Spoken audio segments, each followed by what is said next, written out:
Bonjour mesdames, mesdemoiselles et messieurs, aujourd'hui nous allons étudier la deuxième règle pour la direction de l'esprit. De René Descartes.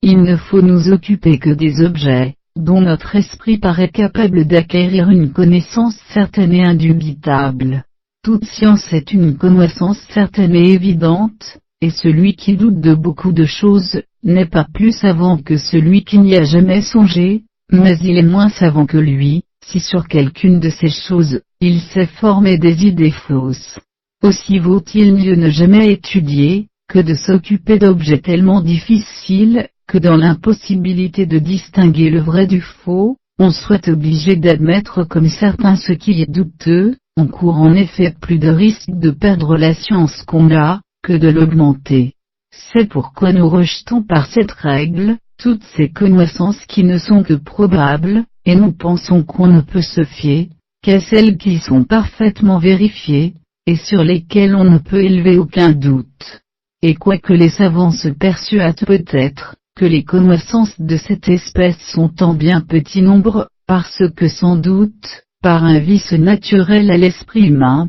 ils ont négligé de porter leur attention sur ces objets, comme trop faciles et à la portée de tous, je ne crains pas cependant de leur déclarer, qu'elles sont plus nombreuses qu'ils ne pensent, et qu'elles suffisent pour démontrer avec évidence un nombre infini de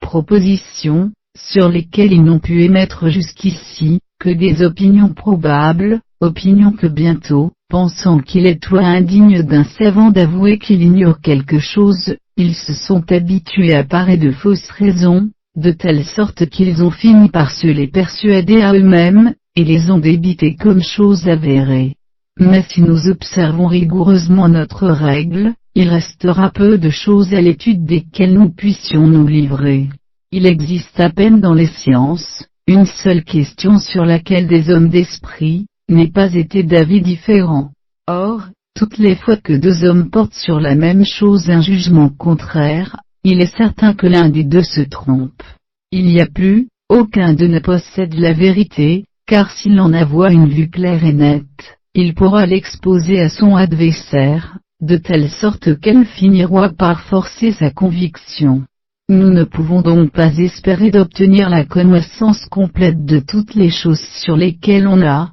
que des opinions probables, parce que nous ne pouvons sans présomption espérer de nous plus que les autres n'ont pu faire. Il suit de là que si nous comptons bien, il ne reste parmi les sciences faites, que la géométrie et l'arithmétique, auxquelles l'observation de notre règle nous ramène. Nous ne condamnons pas pour cela la manière de philosopher à laquelle on s'est arrêté jusqu'à ce jour, ni l'usage des syllogismes probables, arme excellente pour les combats de la dialectique. En effet, ils exercent l'esprit des jeunes gens, et éveillent en eux l'activité de l'émulation. D'ailleurs il vaut mieux former leur esprit à des opinions, même incertaines, puisqu'elles ont été un sujet de controverse entre les savants, que de les abandonner à eux-mêmes libres et sans guide, car alors ils courent à risque de tomber dans des précipices, mais tant qu'ils suivent les traces qu'on leur a marquées, quoiqu'ils puissent quelquefois s'écarter du vrai,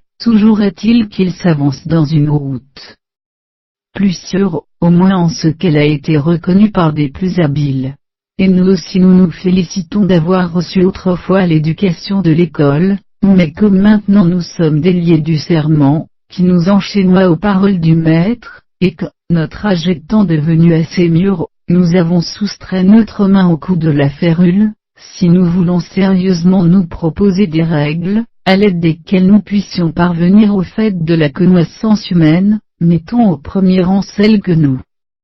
venons d'énoncer, et gardons-nous d'abuser de notre loisir, négligeant, comme font beaucoup de gens, les études aisées, et ne nous appliquant qu'aux choses difficiles. Ils pourront, il est vrai, former sur ces choses des conjectures subtiles et des systèmes probables, mais, après beaucoup de travaux, ils finiront par s'apercevoir, qu'ils ont augmenté la somme des doutes, sans avoir appris aucune science. Mais comme nous avons dit plus haut que, parmi les sciences faites, il n'existe que l'arithmétique et la géométrie qui soient entièrement exemptes de fausseté ou d'incertitude, pour en donner la raison exacte, remarquons que nous arrivons à la connaissance des choses par deux voies, c'est à savoir, l'expérience et la déduction. De plus, l'expérience est souvent trompeuse, la déduction, au contraire, ou l'opération par laquelle on infère une chose d'une autre, peut ne pas se faire,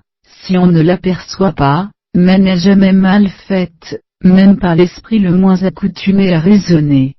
Cette opération n'emprunte pas un grand secours des liens dans lesquels la dialectique embarrasse la raison humaine, en pensant la conduire, encore bien que je sois loin de nier que ces formes ne puissent en servir à d'autres usages. Ainsi, toutes les erreurs dans lesquelles peuvent tomber, je ne dis pas les animaux, mais les hommes, viennent, non d'une induction fausse, mais de ce qu'on part de certaines expériences peu comprises, ou comportent des jugements hasardés, et qui ne reposent sur aucune base solide. Tout ceci démontre comment il se fait, que l'arithmétique et la géométrie, sont de beaucoup plus certaines que les autres sciences, puisque leur objet à elles seules est si clair et si simple, qu'elles n'ont besoin de rien supposer, que l'expérience puisse révoquer en doute, et que toutes deux procèdent par un enchaînement de conséquences, que la raison déduit l'une de l'autre. Aussi sont-elles les plus faciles, et les plus claires de toutes les sciences, et leur objet est tel que nous le désirons, car, à part l'inattention, il est à peine supposable qu'un homme s'y égare. Il ne faut cependant pas s'étonner, que beaucoup d'esprits s'appliquent de préférence à d'autres études ou à la philosophie. En effet, chacun se donne plus hardiment le droit de deviner dans un sujet obscur que dans un sujet clair, et il est bien plus facile d'avoir sur une action quelconque quelques idées vagues, que d'arriver à la vérité même sur la plus facile de toutes. De tout ceci il faut conclure, non que l'arithmétique et la géométrie soient les seules sciences qu'il faille apprendre, mais que celui qui cherche le chemin de la vérité, ne doit pas s'occuper d'un objet, dont il ne puisse avoir une connaissance égale à la certitude des démonstrations arithmétiques et géométriques. Je vous en remercie.